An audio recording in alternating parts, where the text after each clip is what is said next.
ฟังนี่เฮือทำตัวเหมือนน้ำอยู่น้ำแห้งก็ได้น้ำอยู่เกิงแก้วก็ได้น้ำใหม่มาแท่งมันจะได้รับน้ำใหม่ตัวแถมถ้าเฮาทำตัวเป็นน้ำเต็มแก้วนี่มันจะฟะไปหมดมันน้ำใหม่จะบ่เข้ามาเหลือก็น้ำเก่าเวลาฟังนี่จะไปทำตัวเหมือนน้ำเต็มแก้วน้ำใหม่มามันจะบ่ได้รับอันนี้ฝากไว้เป็นคติเตือนใจเนอะฟังไปเรื่อยๆเถอะถึงได้กำหูมานักขึ้นเนี่ยคือคนเดียวคือคนหลายคนนี่อันนี้สูงน้อยคนหลายคนคือคนเดียวนี่อันนี้สูงนักการฟังนี่จะไปทำตัวเหมือนน้ำเต็มแก้วเพราะน้ำใหม่มามันจะไม่ได้รับถ้าได้รับก็เป็นน้ำที่เป็นสีอาจจะได้รับคือดำของที่บดีบดักน้ำที่สับบริสุทธิ์สะอาดนี่มันจะบ่เข้าเพราะว่ามันจะฟะไปเหี่ยมันจะล้นไปเหี่ยวันนี้จะเอากรรมเก่ามาเล่าให้พี่น้องทั้งหลายฟังเป็นคติเตือนใจ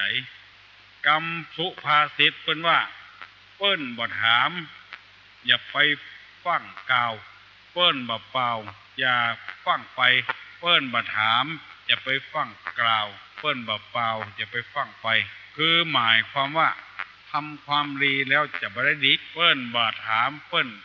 ไปบอกให้เปิ้นเนี่ยก่อนเปิ้นจะยินดีฟังหุบ่ยินดีฟังหุเหมือนกับเฮาสอบมาอย่างก็จ้างเถอะถ้าเปิ้นโจทย์มาบอกว่า2+2เป็นเท่าไหร่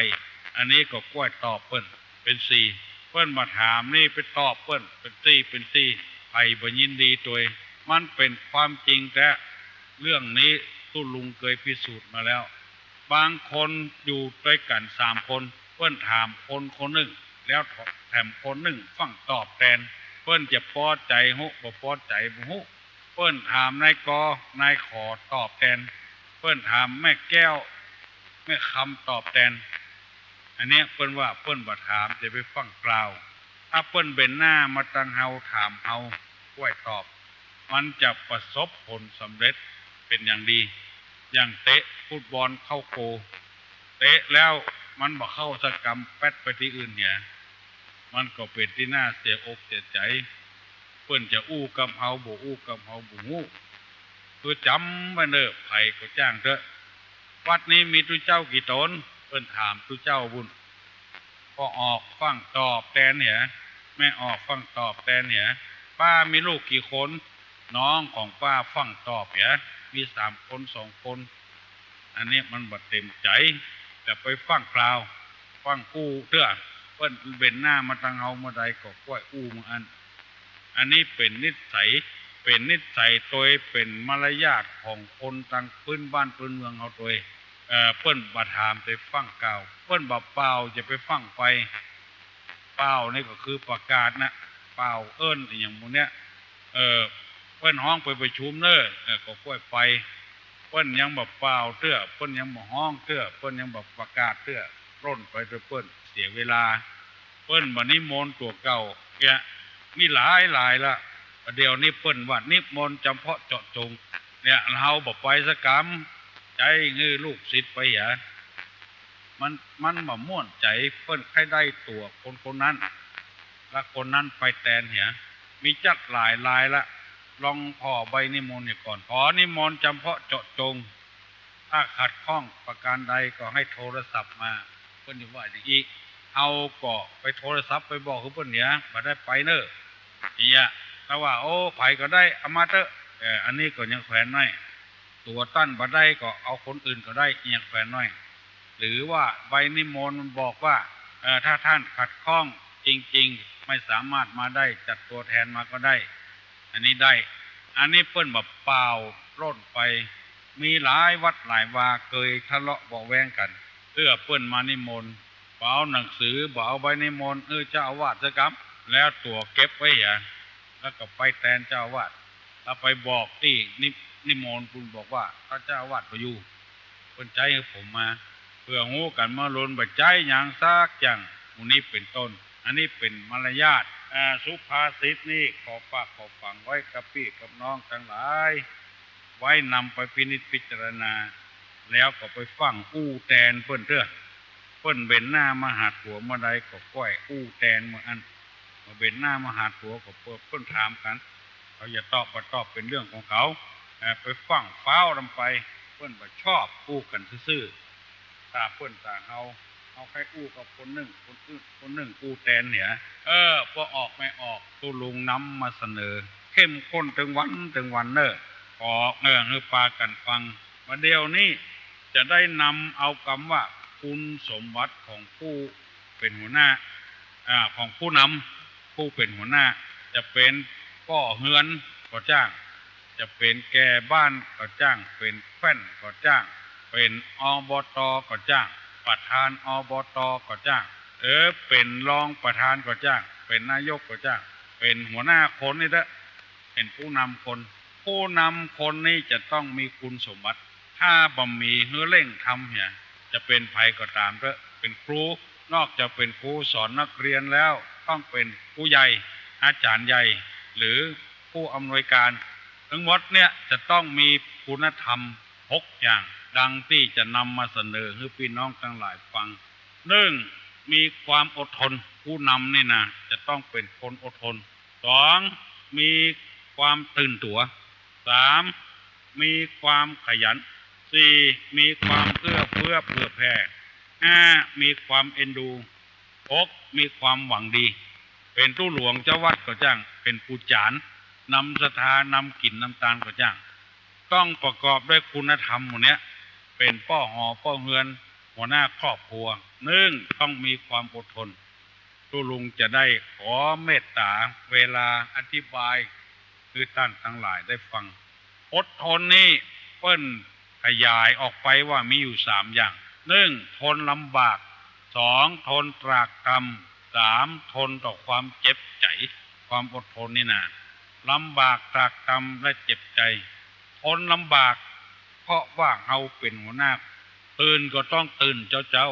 ว่าตื่นก็จำเป็นต้องตื่นเพราะเฮาเป็นหัวหน้าคนไปเป็นครูก็เป็นหัวหน้าคนเป็นครูใหญ่อาจารย์ใหญ่ผู้อำนวยการไปโรงเรียนต้องไปเจ้าตื่นเจ้าเป็นป้อหอป้อเฮือนแม่หอแม่เฮือนต้องทำเป็นตัวอย่างให้ลูกคือเต้าตื่นเจ้าแล้วก็ห้องลูกเจ้าอันนี้คือลำบากหน่อยเป็นเจ้าอาวาสตื่นขวายลำบากเพราะว่าศรัทธาไปการขันเข้าทุกเจ้ายังบ่ลูกเด้อไปบิณฑบาตก็ไปขวายเป็นหัวหน้าคนต้องลำบากเวียกการต้องเป็นคนนำคนที่เหี้ยเต็มวัดเอาลงมือเหี่ยก่อนกวาดไปได้สักวา2วากำเดียวลูกศิษย์ลูกหาหันถึงต้นมาช่วยละเอาแบบเหี้ยก่อนมาได้เป็นครูบาอาจารย์กาเป็นพ่อกาแม่กากาเป็นหัวหน้าคนเป็นแก่เป็นแก้นเนี่ยจัดสำคัญมันลำบากเนี่ยอย่างน้อยก็เดือดร้อนเดือดทุกข์เดือดยากเพราะบ่ได้อยู่ได้ยากบ่ได้เนี่ยการส่วนตัวอันนั้นเป็นหัวหน้าคนบ่ได้ละต้องหูจักตัวเก่าละรีบลาเหี่ยโวยก็มาลาเหี่ยโวยเขาจะเดินขบวนละไล่ละอันนี้เป็นข้อที่1เนอะเพราะเวลามันน้อยตุลุงอธิบายอย่างนี้ฟัง2ตรากตรำต่อการต่องานรับดึกลุกเจ้าฮ้อนบอกว่าหนาวบอกว่าฝนตกฟ้างองบอกว่าตรากตำบ่เดือดบ่ร้อนอย่างทนไปบ่บ่นบ่ว่าอย่างเป็นแม่บ้านก็ตรากตำเป็นพ่อบ้านก็ตรากตำจะไปบ่นจะไปเดือดบ่นถ้าเดือดแล้วมันเอาไปใจนี่มันระบายไปเห็นแล้วอดมือกินมือก็อดไปเพื่อลูกได้หูได้หันขนาดของดีๆนี่เอาเพื่อลูกกินไปโรงห้ำโรงเรียนพ่อแม่กินข้าวกับน้ำเมี่ยงกระจอมกินไปละลูกได้กินดีๆเอินเข้ามาเข้าลูกถ้ามันลวกมามันจะหูคนเดียวมันเดือดร้อนพ่อสูเนี่ยทุกพ่อสูเนี่ยไอ้อย่างมูนี่จะไปบ่นไปเดือดต้องตรากตำพ่อแม่ถ้าเป็นคนอย่างอี้ชื่อว่าเป็นพ่อแม่ที่ดีเป็นหัวหน้าคนดีๆเป็นผู้นำคนดีๆ หัวหน้าอย่างก็จ้างเด้อต้องตรากตำจำลูกน้องเนี่ยการแดดฮ้อนเพลงหัวหน้าไปลบอยู่ที่โฮมเนี่ยอันนี้มันขาดคุณสมบัติของผู้นำเมื่อลูกน้องทำการกลางแดดผู้นำก็ต้องอยู่กลางแดดอยู่บนเฮือนตบมือจำเปิ้นไล่มาวอเนื้อตัวบ่ไปอยู่บนเฮือนตบมือคือเปิ้นไล่คือมาวอคบเปิ้นคือตัวเองปลอดภัย อันนี้ชื่อว่าเป็นผู้นำที่ดีก็ได้ตัวต้องลงมือโดยมาวอเนอร์ไล่โดยกำค้อนไล่โดยกำค้อนไล่มาวอก็ไปกำไม้อันเดียวตอนกำไม้อันเดียวก่อนเอากว้างมันไม่มีค้อนละอันเดียวมันโล่นมาครบละไล่ละหนีละต้องเอาสองอันกำค้อนไล่มาวอต้องตรากตรำแล้วอันสุดท้ายเรียกว่าทนต่อความเจ็บใจได้ยินเสียงกระทบกระเทือนอย่างพ้องอดเอาทนเอาอย่างนายกประเดียวเนี่ยทนต่อความเจ็บใจมีพ้องเปิ้นใส่ลายป้ายสีโอ๊ตเอาบัดเนี้ยคือเรื่องเกิดขึ้นอดเพชรกินหวานอดสันได้ซากรรมเก่าคนว่าอย่างอันนี้เป็นคุณสมบัติของผู้นำข้อที่หนึ่งข้อที่สองมีความตื่นตัว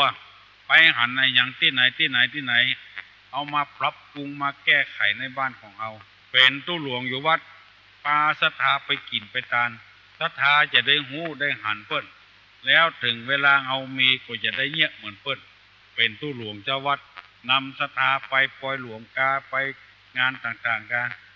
ไปไหว้ภาษาพระบาทพระธาตุกาศรัทธามันไม่ใช่เหมือนกันคนบางคนว่าโอ้ทุกเจ้าเอาอย่างอี้เนาะเอาอย่างเปิ้นนะที่เอาไปหันนะเปิ้นเนี้ยกันอย่างใดเนี่ยตื่นตัวตลอดเวลามีการมีงานอย่างเงี้ยยามฮ้อนยามอย่างเงี้ยนิมนต์ทุกเจ้ามาเจริญพุทธมนต์การมาฉันเพลเอี่ยบ้านอื่นบ้านไก่เปิ้นแจกผ้าเย็นกันถวายให้แก่ทุกเจ้ามันฮ้อนมาเผียบ้านเฮาขอเนี้ยอย่างเปิ้นเนี้ยตื่นตัวอันนี้อย่างลักย่านะอย่างอื่นๆแถมไปวัดไปว่าเปิ้นโอ้วัดเปิ้นปูตัวนอนเต็มวัดหญ้าคงก็บ่ออกสะอาดสะอ้านดีรู้ตั้งกวาดมาเผียบ้านศรัทธาก็ปากันเอ้าทุกเจ้าเขาปูตัวนอนอย่างเปิ้นเนาะนี่เป็นต้นตื่นตัวเอาบ่ได้บอกคือเปิ้นแต่เปิ้นไปหันปาศรัทธาไปเอี่ยวไปแหวงหันน้อยนี่น้อยทุกเจ้าไปเหตุการณ์หนึ่งศรัทธาไปเหตุการณ์หนึ่งก็จะบูเรื่องกันไปโดยกันนั่นอันนี้กู้ถึงศรัทธากู้ถึงเจ้าบ้านเหมือนกันพ่อหลวงก็ดีแก่บ้านก็ดีกำนันก็ดีแฟนก็ดีก็ต้องอย่างเงี้ยตื่นตัวตลอดเวลาเพื่อนเนี้ยแล้วมันดีเขาก็มาทำตื่นตัวตลอดเวลาอบตก็ตามไปหันเพื่อนเนี้ยเพื่อนทำแล้วมันดีเอาไปทำต่อจนได้รางวัลผู้นำในครอบครัวก็อย่างเดียวกันเป็นพ่อบ้านเป็นแม่บ้านเป็นผู้นำแล้วไอ้อย่างที่เขาบ่มีเขาก็ต้องตื่นตัวบางรายนี่ตึงบ่ตื่นตัวอย่างลูกตึงผัวตึงเมียพริกมีเงินเหนือเกลือไม่เงินใต้พักแคบมีครอบครัวบ่เซาะบ่แสวงหาอย่างมาไว้ตั้งแต่หม้อไห้ทลายปากขึ้นมาหม้อนึ่งไห้เข้าเตาไฟก็ต้องมีไว้ต้องตื่นตัวแต่เวลาครอบครัวใดถ้าบ่ตื่นตัวตื่นใจมันก็อย่างอั้นตลอดเวลาสืบเผื่อลูกเผื่อเต้ามาหันพ่อหันแม่ตั้งไฟนึ่งเข้าสักเตื้อแกงสักเตื้อตำน้ำพริกน้ำพงสักเตื้อก็แบบเนี้ยเหมือนกับพ่อกับแม่สืบไปไม่ต้องเป็นอย่างเอี้ยต้องตื่นตัวอันนี้เป็นข้อที่สองนะหนึ่งต้องมีความอดทนสองต้องมีความตื่นตัวการเสาะว่าหากินก็อย่างเดียวกันกล้าขายอย่างเอ้มันบัดตันก็เอายังไม่แถมเอี้ยตื่นตัวต้องแข่งทำงานแข่งกับเวลาไปจุกอยู่จันอยู่นี่ประสานเตื้อ อย่างในทางพระพุทธศาสนาในวัดในวาอยู่อย่างใดก็อยู่อย่างอันนะปีแล้วจะได้ปีนี้ก็อย่างอันนะบ่ตื่นตัวเตื้อความเจริญก็บ่เข้ามาสู่ในพระพุทธศาสนาในวัดในวาถ้าเฮาตื่นตัวตื่นใจกันช่วยกันทำอย่างเวลาเนี้ยทางจังหวัดเชียงใหม่เจ้าคุณราชสิทธาจารย์เจ้าอาวาสวัดพระธาตุดอยสุเทพทำกูอย่างเผยแพร่ธรรมะตั้งสถานีวิทยุกระจายเสียงเอารายการของตุลุงไปประกาศแถมต่อไปแถมมือคนได้ใจสถานีวิทยุได้ฟังตุลุงเกือบค่อยบ้านค่อยเมืองอันเนี้ยเป็นการตื่นตัวบัดใจว่าฟังบ่ได้ม่วนบ่ได้คือฟังแล้วมันตื่นตัวเนี่ยเป็นหัวหน้าคนได้เป็นผู้นำคนได้เป็นอะไรอย่างก็เป็นได้ตื่นตัวตลอดเวลาเอาบาลีมาสอนเอานักธรรมมาสอนเอาอภิธรรมมาสอนเอาศาสนาวาทิตมาสอนอยู่ใกล้โรงเรียนเปิดไปสอนธรรมะคือนักเรียนวัน10 นาที20 นาทีอันนี้ตื่นตัวตลอดเวลา ชื่อว่าเป็นผู้นำที่ดีเพิ่นมาขอใจสถานที่กวัดกวาจะเป็นประชุมก็ได้จะเป็นตั้งโรงเรียนการศึกษานอกโรงเรียนอันนี้เรียกว่าตื่นตัวตลอดเวลาเป็นข้อที่สองข้อที่สามมีความขยันคือบ่อยู่บ่ได้ไปหันเปิ้นแล้วเปิ้นปลูกต้นไม้ต้นตอกกาในบ้านในจองเปิ้นเปิ้นหาได้ตึงผัวตึงเมียกาในบ้านในจองเปิ้นสะอาดสะอ้านกาบ่ขี้ค้านอู้กันง่ายๆเถอะบ่ขี้ค้านพ่อกอยตื่นตัวโดยมีความขยันโดยอดทนก็มีหั่นขยันก็มีหั่นผู้นำต้องเป็นคนอย่างเงี้ยเป็นคนมั่นผู้นำขี้ค้านไปประชุมเนี่ยเพิ่นไปประชุมวัดก็บ่ไปคือเมียไปเหียเพิ่นประชุมอำเภอก็บ่ไปคือผู้ช่วยไปเหียเพิ่นไปประชุมมันประชุมนี่คือสารวัตรไปเหียเพิ่นประชุมนายกคือรองนายกไปเหียเพิ่นประชุมประธานคือรองประธานไปเหียหมู่เนี้ยบ่ขยันบ่ได้ฟังมันบ่ตื่นตัวมันบ่ได้ความรู้ใหม่ๆขึ้นมาเพิ่นพาไปเอี่ยวที่ไหนไปทัศนศึกษาการไปทัศนศึกษาเนี่ยมันได้ผลประโยชน์นักบ่ใจเอาไปละม่วนบางรายลองสังเกตพอเถอะเพิ่นจวนไปเอี่ยวทางภาคใต้ปีกมาเผียวอู้ก้าเล่นน้ำทะเลเหตุนั้นหมู่อื่นไปพอแล้วบ่หันมาอู้เปิ้นแปลงอันนั้นแปลงอันนี้มันงดงามปลูกต้นไม้ตัดเป็นรูปจ้างพ่องรูปไปยังพ่องแบบเนี้ยบ่เอาไปพอสวนย่อมสวนเยิ่มนี่ประจัดการอย่างซื่ออย่างอันเนี้ยบ่ขยันพอออกไม่ออกพี่น้องทั้งหลายลูกหลานทั้งหลายฟังเนี่ยเถอะหัวหน้าคนนี่จะต้องเป็นคนอย่างเงี้ยมีด้วยกัน6 ข้อด้วยกัน1มีความอดทน2มีความตื่นตัว3มีความขยันมันถูกต้องหมด4มีความเอื้อเฟื้อเผื่อแผ่5มีความเอ็นดู6มีความหวังดีอันเนี้ยมันจะต้องมีอยู่อย่างเงี้ยหัวหน้าคนใดหัวหน้าครอบครัวคนใดตุหลวงวัดใดเจ้าคณะตำบลใดแก่บ้านแก่ใดแคว้นบ้านแคว้นใดแบบเนี้ยตามหลักทับหลักที่ว่าเนี่ยบ่มีความอดทนบ่มีการตื่นตัวแล้วบ่มีความขยันเนี่ยเสียเวลาให้บ่ได้4 ปี5 ปีเอาเวลาไปขว้างให้บ่ได้ให้คนอื่นเป็นยังจะดีกว่าเฮาเป็นตู้หลวงเป็นเจ้าวาดก็อย่างเดียวกันเป็นครูก็เหมือนกันเป็นหมอก็เหมือนกันหัวหน้าคนจะต้องเป็นผู้นำคนจะต้องเป็นคนอดทนตื่นตัวตลอดเวลาปรับปรุงสถานที่คือมันน่าพอน่าดีน่างามเมื่อไหนๆเขาก็ตกลงปลงใจเป็นหัวหน้าคนแล้วผู้ย่างมันจึงเป็นมีหัวหน้ามดมีนายมีเป็นผู้นำคนธรรมชาติต่างๆก็มีบอกว่านกหนูปูปลาลองสังเกตพอเถอะปลาตัวใดท่านนำหมู่ลูกน้องก็ต้อยเป็นหมู่นกก็อย่างเดียวกันต้องมีหัวหน้างัวต่างนี่ก็มีหัวหน้าเปิ้นฮ้อว่างัวน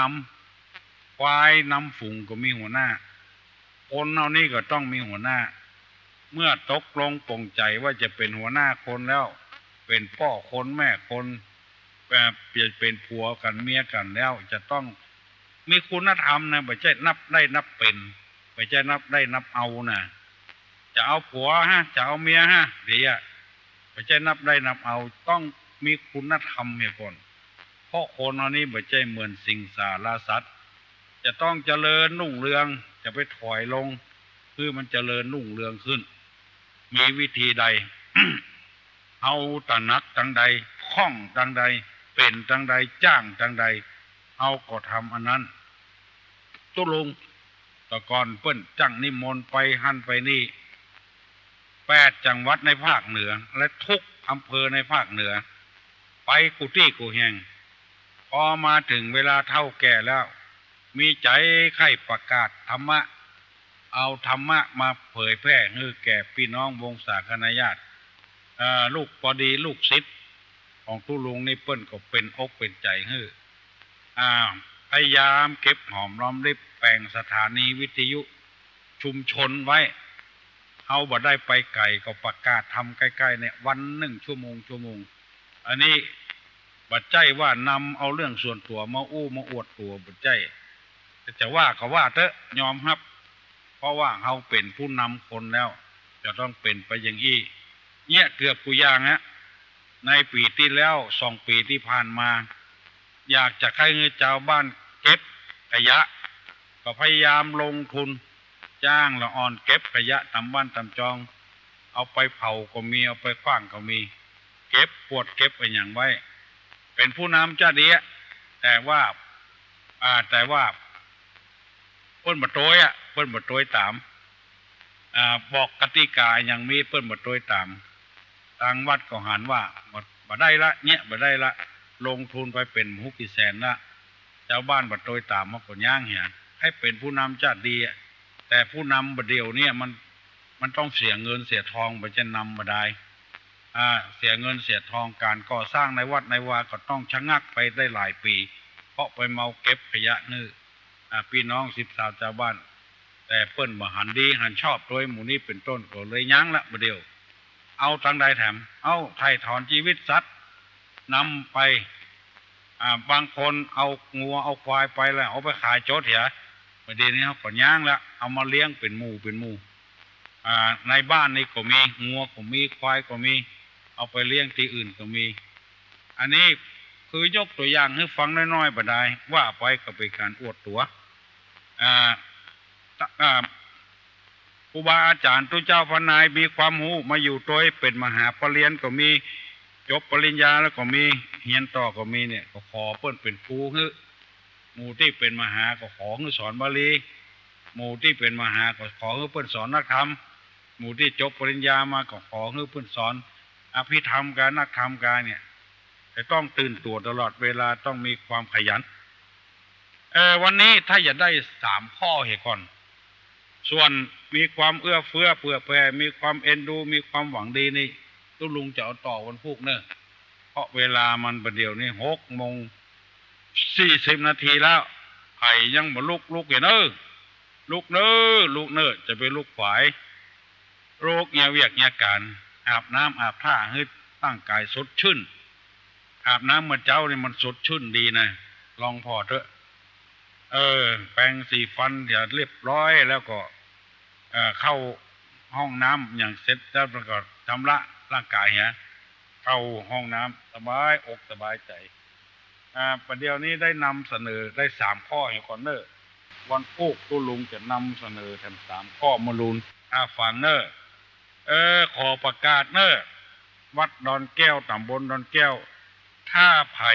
ไข้หูตี้ก็ลงที่หน้าค่ายกองพันสตางค์แล้วก็ไปตะวันออกประมาณสัก50-60 เมตรเนี่ยหรือว่าเกือบกิโลแล้วเอารถเข้าไปติดต่อที่วัดดอนแก้วเพื่อนจะบวชละอ่อนหรือดื้อร้อนเอาละอ่อนไปอบรมบ่มในตำบลดอนแก้วก็ได้ตำบลอื่นก็ได้ฮัลโหลสวัสดีครับตุลุงครับโอ้สวัสดีเนอะสวัสดีมาเจ้าGood morning ครับคุณลุงถ้าถามทุกบ้านที่น้องเป็นทุกเจ้าแต้ครับที่ไหนหันในทีวีทุกบาทคงอย่างกี่โมงที่ประท้วงกันแค่บอกหันที่มีทุกเจ้าว่าไม่ใช่ทุกเจ้าบ้านเราเลยครับทุกเจ้าแต้ทุกเจ้าที่ไปประท้วงครับโอ้ประเดี๋ยวนี้ตะกอนเป็นทุกเจ้าเนอะครับเป็นทุกเจ้าแล้วก็มีความคิดแปลกประหลาดเหลือเปิ้นแล้วไปอยู่ที่ไหนก็อยู่บ่ได้เพราะว่าเป็นทุกเจ้านี่มีกฎเกณฑ์นักลำไปพอเสนอให้แก้ไขปรับปรุงตัวนั้นแล้วก็คณะสงฆ์ทั่วประเทศเนี่ยเพิ่นบ่ยอมรับเพราะว่ามันเพิ่นก็เลยไปอยู่กับธรรมยุทธ์ก็ได้พวกก็บ่ได้ไปหามนิกายก็ได้ก็เลยลาเมื่อลาแล้วก็ทางคณะสงฆ์เพิ่นก็เอาบ่ฮื้อเป็นทุกเจ้าเองก็ยังใส่ผ้าคักผ้าดำของเพิ่นบ่จะคักก็บ่ใช่ผ้าดำของเพิ่นก็นุ่งก็บ่เหมือนทุกเจ้าสวายไปสวายมาเป็นลัทธิเหมือนกับแล้วก็ว่าอาตมาก็บ่อาตมาเก่าแล้วกุมบาทเขาเนี่ยกุมบาทเนี่ยเหมือนทุกเจ้าแล้วบ่ใช่ทุกเจ้าบอกฮู้หน่อยเนอะไม่อย่างทุกเจ้าไปอยู่กับเพิ่นจะไปฮ้องทุกเจ้าแค่ตามจะอีบแล้วทุลุงฟังทุลุงมันม่วนดีครับยินดีเนอะ ครับครับ ข้องใจอย่างเงี้ยถามอย่างเงี้ยเต็มอกเต็มใจดีเนาะ ครับนมัส เปิ้น การ เปิ้นไล่ออกไปละเปิ้นเหมือเป็นด้วยเจ้า ครับครับ แล้วก็ไปตั้งสำนักมาเดี๋ยวนี้เผยแพร่ทั่วประเทศอ่ะ อ๋อ กระทั่งอันตอนที่เป็นหัวหน้ากับไอ้หัวเปียงนั้นตายนะหนีละ ครับครับครับ หัวเปียงเนี่ยปลาตุเจ้าไปอ่ะ อ๋อ ปลาที่ตุเจ้าไม่ใช่ตุเจ้านะ เพื่ออย่างก็ต้องอ้างธรรมะหมดอ่ะ เออ อ้างสีนางธรรมแล้วเราเนี่ยก็เป็นปัจจัยสิ่งที่จะทำ ใช่ถิ่นจะทำจะท ครับ ำยินดีนะ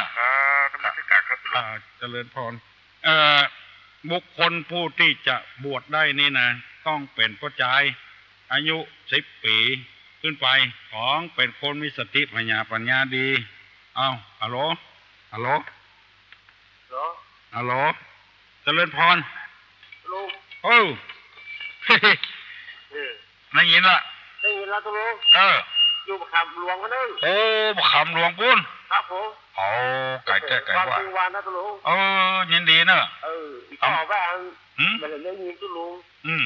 แล้วก็ซิ่ววิทยุใส่รถนี่ก็ฟังเดี๋ยวนี้ไม่ควรเลย โอ้ ก็ฟังตุลุงม่วน โอ้บอก ครับ โอ้ยินดีเนอะ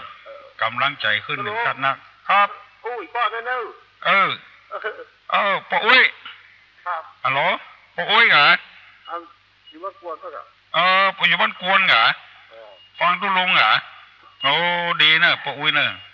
อายุเท่าไหร่ล่ะ อายุ80 โอ้80ฟังอยู่เนอะ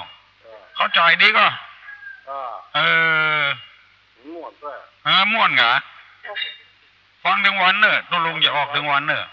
โอ้อายุ80ละอืม คนลุงอย่าไปย่างเนอะฟังทั้งวันนะ ออกสดเนอะไม่ใช่ออกไม่ใช่อาเทปเนอะไม่ยั้งนะใจสู้อยู่ติ๊กๆอ่ะสู้จนตายเนาะอย่างนายกเลยเนาะสู้เนาะเสียเนาะบุญรักษาเนอะโอ้ยนอกจากอายุ10 ปีขึ้นไปแล้วก็ต้องเป็นคนมีสติปัญญาปกติสามารถอ่านออกเขียนได้3ต้องเป็นคนไม่พิการขาด้วนแขนด้วนบ่เอา4ต้องเป็นคนบ่วิกลจริตฮัลโหล มาจากด่านเจ้า โอ้มาถามแล้วโอ้ยเจ้าเก่าเนาะ ละปูนเจ้า ฮะ เจ้าเก่านะจ๊ะละปูนนะจ๊ะ ละปูนเนาะ ฟังท่านลุงเลยว่าน่ะ โอ้ฟั เรื่องที่นายสนาวันนั้นนะจ๊ะท่านลุง ฮะ คือว่าลมพัดไหวประเมินหางก่อยโค่นน่ะ ต้องถามละอ้อนเขาก็ ลมพัดไขว่เหมือนหาง ลมพัดไหวประเมินหางก่อยโค่น ลมพัดไหวเหมือนหางไขว่ก้นเนาะ ประเมินหางก่อยโค่น เหมือนหางไขว่ก้น ถามละอ้อนพอเนอร์ภัยก็ได้ตอบเถอะ ท่านลุงว่าแต่ว่าปัญหาของท่านลุงนะตอบตามเนี่ย ไอ้ยัง คือว่าหัวมดอดหนาวกลางยาโอร้อนนั่นน่ะ ไอ้ยังอ้อ โอ้ละเจ้า ไอ้ยังอ้อ น้ำรวยกับป้าฟังถึงว่านะท่านลุง เก่ง รับ จ้ะ น้ำโกดแบบตามเขาเนอะ เก่งเลยเว้ย ท่านลุงว่าอยู่หนองหมูย่างหมูยองบ้านเดิมอยู่หนองตองอ่ะเจ้า อยู่หนองตองไหมกะ เจ้า บ้านหยัง มาอยู่โดยพ่อร้อนเพื่อได้50 ปีแล้วเจ้า ไปบ้านอย่างหนองตองอ่ะ อันบ้านเหล่าปลานน่ะ ปลาน ปลานเจ้า ปลานไหมกะ เจ้า ปลานคูบาร่าไหมนะ ปลานเทกับปลานปะคาเลยเจ้า ปลานปากคาเว เจ้าที่มีท่านลุงพ้นเสียไปแล้วนะท่านลุงแก้วกับท่านลุงจุ่มน่ะ ท่านจุ่มไม่ใช่คูบาจุละคูบาจุ่มเนาะ เจ้า ปลานน่ะกะ เจ้า อ ถ้าประเดี๋ยวนี้มีท่านมาแทนอยู่อันน่ะ พ่อตุลุงก็อยู่แพร่โลส่วนหลวงอ่ะ อ๋อ ส่วนหลวงหนองตองอ่ะอีพ่อเกิดท่านหรอ อ๋อ เป็นเจ้าหางลงกันนะ เจ้าแต่น่ากับท่านลุงว่ายังอู่ยองไม่ใช่ยองหรอก ไปอยู่บ้านเปิ้ลมาอู้ยองตัวเปิ้ลกะ มาอู้เจ้า อู้มาจ้าหน่ะมั่งอ่ะ เจ้าที่เปิ้ลมันเป็นยองก็มีหรอก นั่นกะ ฟังม่วนฟังท่านลุงก็คือว่านะแล้วมันโทรบัดตาล หมด เจ้า ตันเปิ้ลเนาะ เจ้า ยินดีเนอะ เจ้าถ้าเจ้ากับไหว้พร้อมท่านลุงนะกะ ไหว้พระเจ้าตัวเอง เจ้า บุญรักษาเนอะ เจ้า อยู่ดีมีสุข ท่านลุงอยู่มันเมินเนอะว่าบ้านเนอะ อยู่มันเมิน เจริญพรเนอะโอ้ม่วนอกม่วนใจแต่เฮ้ยปันศีลปันปอดทุกเจ้าก็มีนอกไปจากนั้นก็ว่าเป็นคนวิกลจริตว่าเป็นมีความประพฤติดีแล้วก็สอนง่ายว่านอนสอนง่ายแล้วก็ได้รับอนุญาตจากพ่อจากแม่ติดต่อที่วัดดอนแก้วเนอะลงที่หน้ากล่องพันสตางค์ฮะลาไผเพิ่นจะเริ่มตั้งแต่วันที่20 เมษาไปถึงที่5 พฤษภาไปไข่เป็นเจ้าภาพบวชเนนก็800ถ้าตู้เจ้านี่ก็1,200เครื่องผ้าเครื่องก็เครื่องปันผ้าเครื่องของเนนนี่ก็500บาทก็100ชุดก็100หมอนก็100ผ้าตัวก็100ทุกขภัณฑ์ต่างๆแป้งสีฟันยาสีฟัน ก๊อกอาบน้ำสบู่ถูตัวนี่ก็50 บาทผ้าอาบน้ำก็50 บาทน้ำปานะในมือแล้ว1 ปันน้ำปานะนี่ก็คือ น้ำส้มกันในกาน้ำโอวันตินในกาอย่างมูนี่เนี่ยน้ำปานะก็ถ้าอย่าเหมาเลี้ยงถึงหมดถึง100ป่ายถึงพระวิทยากรนะก็มือเจ้ามือเพนก็3,000 บาทหรือว่าตามเจตนาศรัทธาขาดหลุมของเด่น300 บาทถ้าใครจะเป็นเจ้าศรัทธาเนี่ยก็ไปฮับในตำบลดอนแก้วในฮับในกุวัดเนอะ ตั้งแต่วัดดาราพิมุขวัดดอนแก้ววัดโสพนาราม วัดปิยาราม วัดสันเมืองอารามสันเมืองประชาราม แล้วก็วัดพระนอนขอนม่วง6 วัดเนี่ยถ้าใครจะเป็นเจ้าภาพอันใดก็ได้ อันนี้ขอประกาศประชาสัมพันธ์ให้ญาติโยมทั้งหลายได้รับทราบโดยเฉพาะอย่างยิ่งในตำบลดอนแก้วเขานี่วันเดียวนี้จะถามน้องอามน้องพิมพ์น้องอะไรอย่างน้องป๊อปน้องบิวตุลุงจะถามว่าสมมติว่าตุลุงลูกวัดโสพนารามไปวัดดอนแก้วไปเมื่อ9 โมงไปถึงวัดดอนแก้ว12 โมงจะถามว่าแม่ของตุลุงชื่ออย่างเนี่ยจากวัดโสพนารามไปวัดดอนแก้วไป9 โมงไปแผ่ปูน12 โมงแม่ของตุลุงชื่ออย่างเนี่ยน้องอามก็ได้น้องป๊อปก็ได้น้องบิวก็ได้น้องพิมพ์ก็ได้ใครได้ลองตอบมาแม่ของตุลุงชื่ออย่างลูกนี่ไป9 โมงไปแผ่ดอนแก้ว12 โมงแม่ตุลุงชื่ออย่าง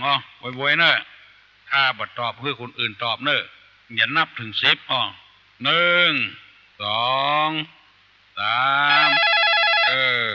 ตอบมาแล้วฮัลโหล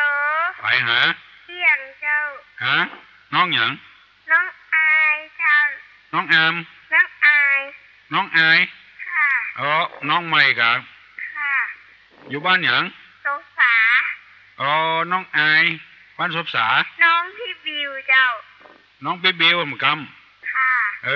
อันกะเก่งตึงปี้ตึงน้องเฮ้ยแม่ของตัวลุงชื่อหยังเตี้ยงเจ้าถูกต้องแล้วเนอะละอ่อนประเดียวเก่งแต่ห้อยน้องของน้องอิวทำกรรมชื่อน้องอายไผ่ไข่อู้ตัวลุงพ่องอู้มาเนอะยังแถม10 นาทีเนอะไผ่ยังหมดลูกแกเนอะจะ7 โมงแล้วนะอัลโหลนมัสการครับขอถามคำถามตุลุงครับถามมาอย่างกินตั้งนอกปอกตั้งในครับกินตั้งนอกปอกตั้งใน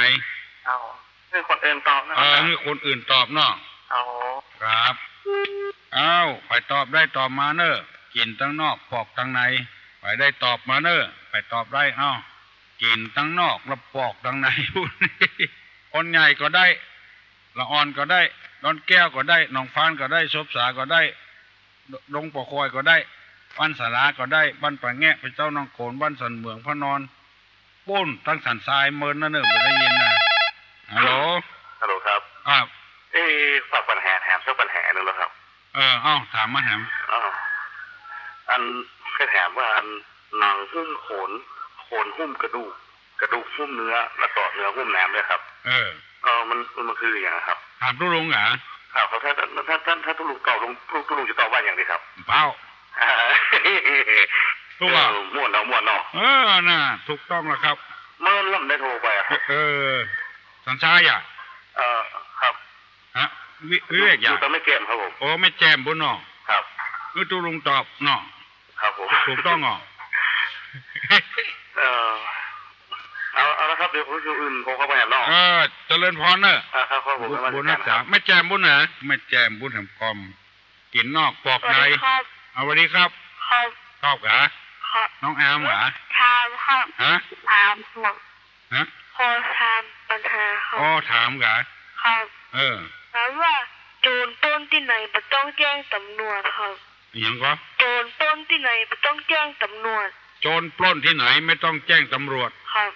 ถ้าใครตอบก็ได้ครับครับโจรปล้นที่ไหนไม่ต้องแจ้งตำรวจครับกินนอกปอกใน2 ปัญหาแล้วเนอะไปได้ตอบเนอะ2 ปัญหาละโจรปล้นที่ไหนไม่ต้องแจ้งตำรวจแล้วก็กินนอกปอกในเนอะใครตอบได้ตอบคุณลุงมาเนอะฮัลโหลการนมัสการเจ้ามาแล้วมาตอบปัญหาโดยประคงมาตอบปัญหานะเจ้ามาตอบกะมาตอบเจ้าจะบอกว่าแมลงเบื้นเจ้าเสื้อผ้าไปโอ้ยินดีเนอะหนังสือเอากับเจ้าหนังสือก็เอาผ้าก็เอาเนอะแต่ว่าเพื่อนโทรศัพท์มาถามเพื่อนว่าใครได้ก่อนปีใหม่นี่นะอย่าเจ้าแมลงเบื้นเจ้าเข้าไปเจ้ายินดีเนอะเจ้าการนมัสการเจ้ายินดีเนอะเจ้าแต่เอาแค่ลืมลายไปก็ออกไม่ออกลืมลายไป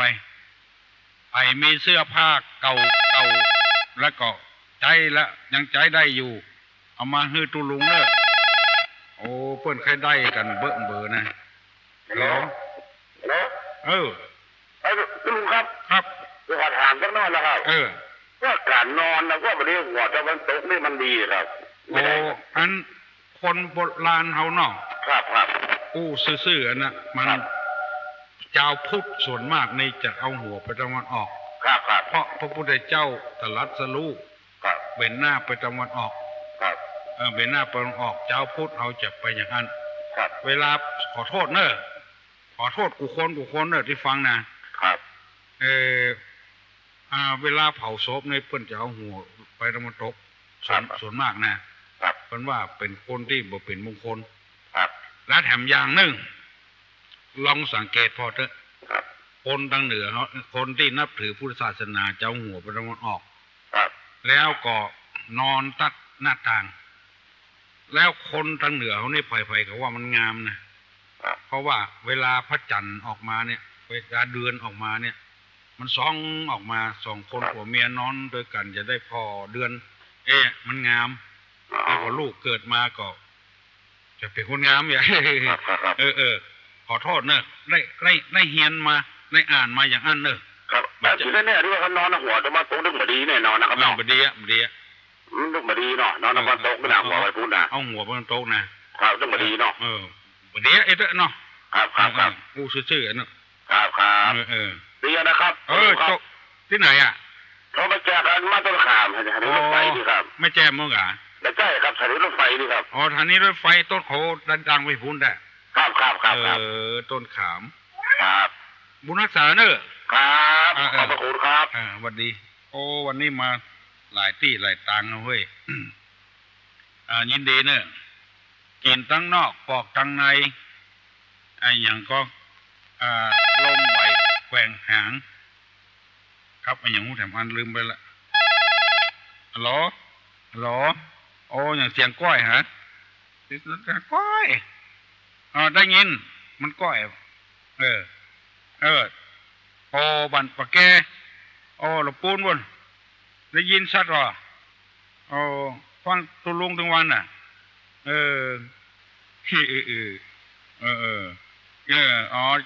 เป็นตอบปัญหาตุลุงอ่ะเนาะไตไก่อ่ะเนาะกินทั้งนอกแมนเมินล่ะ กินทั้งนอกปอกทั้งในอ่ะเนาะบุญรักษาเนอะอยู่ดีมีสุขหิมากะขึ้นเนอะจกดีเจ้าจะไปโคตรไปเกียดให้ตุลุงเนอะใจเหียนปากนะมันอู้ยองในใครอู้1 วันน่ะมันอู้ม่วนใหญ่เหลือเปิ้นน่ะเนาะบ้านเฮาอ่ะขี้เพิ่งเนี่ยคนไทยว่าขี้พึ่งเนี่ยสู้ละปูนไรขี้พึ่งใหญ่ดีมันม่วนดี กินนอกปอกในไตไก่รถไปเห็นแล้วฮัลโหลโทรมาใหม่เนอะกินนอกปอกในไตไก่ที่น้องอามถามตะกี้มันอู้นักนำไปตู้ลุงลืมไปเห็นละไปตอบน้องอามได้ก็ตอบมาเนอะอย่างหูลืมไปเห็นละเอ้าไปอย่าอู้ด้วยตู้ลุงอู้เนอะไปมีผ้ามีครัวที่ใจได้อยู่อย่าแล้วบ่ใจละเอาละไว้บ่ได้เนี่ยซักรีดใส่กล่องมาห่อมาให้ตู้ลุงเนอะแต่ว่านี่มาค่ำเนี่ยเพิ่นโทรมาแถมให้ได้เมื่อก่อนปีใหม่เนี่ยว่าเราวันที่5 ที่ 6อย่างเนี้ยขาใจมาโวยเนอะเอามาวันติดวันเสาร์วันติดนี่ก็ได้มาเพาะกันแล้วจะได้รวบรวมจะได้ไปโทรศัพท์ไปบอกให้เปิ้นก็หามา2 ราย 3 รายนี่มันได้ยังบ่ได้นักเด้อ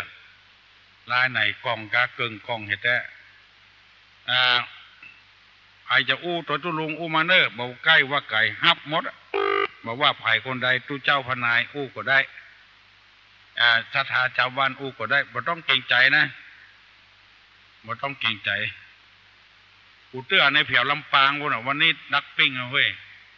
ถ้าอย่าบ่ได้ยินแถวลำปางแล้วจ้าฮัลโหลเดี๋ยวกี้ผมไม่ได้ยินไปตอบปัญหาที่เก่ามาครับเข้าปัญหาอย่างเขากินน้ำนอกปอกตรงไหนเพราะมันเสียงมันออกอากาศเลยครับอ๋อมันเสียงก้อยมันตอบมาแล้วตอบไปแล้วครับไตไก่กินน้ำนอกปอกตรงไหนนี่เป็นไตไก่เนาะทุกว่าไตไก่ให้จะแม่นมากันแล้วครับถ้าจะแม่นอันแต่แต้มเป็นยังอันแต่แต้มเป็นยังอันแต่แต้มมันก็ไตไก่น่ะไอ้อย่างอ้อมันจะบ่มีอย่างละแก่ครับมันบ่มีอย่างละแก่ฮะกินต้องนอกปอกตรงไหนเหี้ยเนาะไตไก่น่ะกะเนาะก็มันราคาใช่ไหมล่ะไตไก่น่ะมาเข้าใจเนาะครับมาเป็นไตไก่ไว้เนาะครับไตไก่แล้วเนาะเอาแล้วมาจะแก่แล้วดีๆนะม่วนแท้เอาเป็นพี่เป็นน้องกันไปจัดนักมาเดียวนะไปมาหาสู้กันโน่มาเดียวนี่7 โมงแล้วเนอะยังแถมสักสาย2 สายนี้อู้ได้อยู่7 โมงละฮัลโหลคุณลุงเจ้าอันที่ไปวัดขบานสีหอยนี่เพิ่นไปทางใดจ้ะเนี่ยเข้าที่เมืองพาเนอะเข้าที่เมืองพานี่ขึ้นไปติ๊กๆอ่ะเพิ่นถึงแปลงป้ายไว้ไหนเจ้าก็นี่จะถึงไม่แต่งไปจังคนไม่งัดบ่แผ่วถ้าแผ่วพุ่นนะข้ามขัวแม่ริมนี่เหนืออำเภอแม่ริมนี่นะเจ้าข้ามไปกำเดียวกับไปเมืองพาละเมืองพาก็เลี้ยวซ้ายไปเข้าตรงไหนล่ะเจ้าน่ะไปทางไหนอำเภอไม่แต่งก่อนมาถึงเนาะมาถึงเข้าที่เมืองว่าสำคัญว่าไปจังเขื่อนไม่งัดไปทางปูนจ้ะมีตะวันตกเพิ่นหรอเขื่อนไม่งัดมีเขื่อนไม่งัดมีตะวันออกบ่ไปเจ้าแล้วมันจะมีปากกลางบอกเข้าไปเหรอเจ้าบอกปากกลางมีเข้าเมืองพาก็ได้เหนือแถมน้อยมีองค์การบริหารส่วนตำบลริมเหนือนี่นะเข้าหั่นน่ะเข้าที่องค์การบริหารเข้าริมเหนืออีกเจ้าเข้าริมเหนือตำบลริมเหนือมันต้องมีป้ายหรอแต่ว่าแค่ไปอีหน่อมันมีป้ายแล้วไปจังไม่งัดอีบ่ใกล้นี่จ้ะไปปูนเนอร์ไก่จะลงทางเข้าที่เมืองพาเนี่ยเหมือนตั้งแบ่งซอยเข้าไปนั่นจ้ะเนาะไปเมืองพาอีกคุณลุงอ่ะเข้าเมืองพาหั่นน่ะเมืองพาอีกว่าตำบลริมเหนืออีกมันข้ามขัวแม่ริมไปน่ะได้ไปปะเมืองพาละเข้าที่ใต้ไปก็ได้เข้าที่องค์การบริหารส่วนตำบลก็ได้มันมีหนทางตัดทั้งปูนแล้วก็เข้าที่บ้านเมืองพาก็ได้มันไปปะกันฮะนะไปปะกันปุ้นเดียไปเส้นกันท่านน่ะเนาะเจ้าแล้วมันเรียกท่านเป็นแห่งไกลกับเจ้าสัก10 กว่ากิโลนี่มาได้แต่มันขึ้นดอยเนี่ยเนอะมันขึ้นดอยเนอะรถมาให้บุดีบัดเท้าไปเนอะมันจะรู้นะมันขึ้นดอยเอารถสัก60-70%น่ะเนอะเอารถ ลุรถบ่เท่าไปถ้ารถแบบดีที่ถึงไปไม่ได้นะเนาะมันก็เป็นไอ้นะหันรถหน้ามันแปลงก็ไม่น่ายางโน้นแล้วแต่ตัวโอ้สบายมากเลยเปิดเพลวข้างทางนั่นแถมโอ้เพลวข้างทางนั่นแถมสบายมากไปเถอะอันมันจะสูงอย่างถึงไปจังเลยอินทนนท์นี่ก็จะโอ้บัดอย่างนั้นน้ำเหลือมันบัดอย่างนั้นน้ำเหลือเนาะอย่างนั้นน้ำเหลือมันบักดอยมหาบดีเนี่ยดอยมหาบดีเนี่ยไม่ใช่ดอยอย่างดอยสุเทพดอยอินทนนท์ไม่ใช่มันจะเป็นแงกเลยก็โคตรนักมันโคตรนักยังโคตรอย่างหนทางไปตายนี่ก็จะอย่างนั้นอ่ะเพิ่นถึงบอกเนอะทางโค้งกดแตรทางโค้งกดแตรเพิ่นถึงบอกอ๋อดีแล้วสูงยังได้ที่เต้นี่เจ้าขนาดนั้นก่อนมาถึงก็เจ้าสูงเหลือด้วยสเก็ตสักหน่อยอยู่ที่ไหนอ่ะก็ไม่วางนะเจ้าอยู่ไม่วางยังเขาไปต่ำเนี่ยมันไม่ขนินหมดนี่นะยังเขาไปต่ำเนี่ยพวกอันน่ะขอบคุณมากนะเจ้าคุณลุงเจ้าเป็นอย่างเนอะไปเถอะเนอะเจ้าผู้เจ้าถ้าฝนตกมันจะมืดไอ้ตอนที่ฝนตกเนี่ยว่าให้ไปก่อนสีนี่เนาะคือใจว่าอันนะเจ้าจะถามกันไปอีกอะแต่จับพี่กันน้องนี่เจ้าเอาหมูเขากลับไปอ่ะเจ้าบอกเฮ้ยบ่ได้ว่าอันรถลุบ่ถ้าเอาไปที่ไหนเจ้าขอบคุณมากๆเจ้าเอารถดีๆหน่อยไปเนาะบุญรักษาเนอะ